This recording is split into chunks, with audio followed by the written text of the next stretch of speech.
The Conference Board, they're out with a new survey, and they take a look at how people are feeling about returning to work amid the surge that we're seeing in the Delta variant, and then also what the future of work is going to potentially look like. So we want to bring in Rebecca Wright, Executive Vice President with the Conference Board. And Rebecca, I guess just lay it out for us. What did your survey find? Well, thanks for asking me to join you. What we saw was a rise in the level of concern among workers returning to the workplace. And certainly I'm cognizant that many never left. And certainly there were a lot of people who simply adapted and kept right on rolling. But for those who were able to work remotely for the last year and a half or so, this return to the workplace is not without its concerns among them. And most of it is the fear of risking for themselves and for people who might be in their home. We had seen a steady decline since we've been asking the same question in earlier surveys, and it moved up to 4 in 10 who are very concerned about either contracting it personally or bringing it home. And that's, I think, due to the headlines around the Delta variant and its rise, as well as overburdened healthcare systems. And I think that's very much front and center for workers.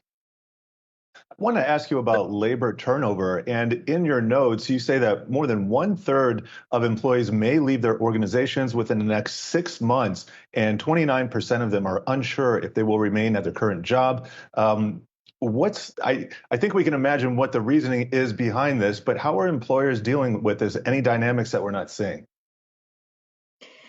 Certainly. So you do have about a third of the 2,400 who responded to our survey who said that they're not sure that they'll remain, or they definitely have plans to leave, right? So that's a good third of the population. I think what's driving much of this is when you ask those who said that they're not sure or certainly have thought about leaving, we asked them what was important to them. And more than 80% said that they were looking for one quality in particular in a new job, and that was flexible work arrangements. Now, traditionally, career advancement and more compensation were the top drivers, but this was slightly above those, only by a couple of percentage points. But it's interesting to know that these are people who are very willing to change jobs primarily for flexible work arrangements. And that could be in terms of location or hours or remote versus, in person. And so I think employers need to be very aware of the underlying sentiment here. And in fact, you can see in some sectors, people are already stepping forward to say, if you're not comfortable with, name the competitor and their return to work policies, come here and we can accommodate you. And I think that's going to bode very well for people who are looking for new opportunities, who want that flexibility, and companies should be aware of the impact of those decisions. Yeah, Rebecca, that's something that we're hearing time and time again, just that people want the flexibility. People want the option to work from home a couple of days a week and then go into office maybe 1, 2, or 3 days a week. But from a company perspective, I guess, what's the cost of working from home? Because you would think that it obviously would have some impact on the company culture. Sure. I think there's an argument to be made that the more people are distributed and remote, that you have to work that much harder, perhaps, to give them a sense of cohesiveness.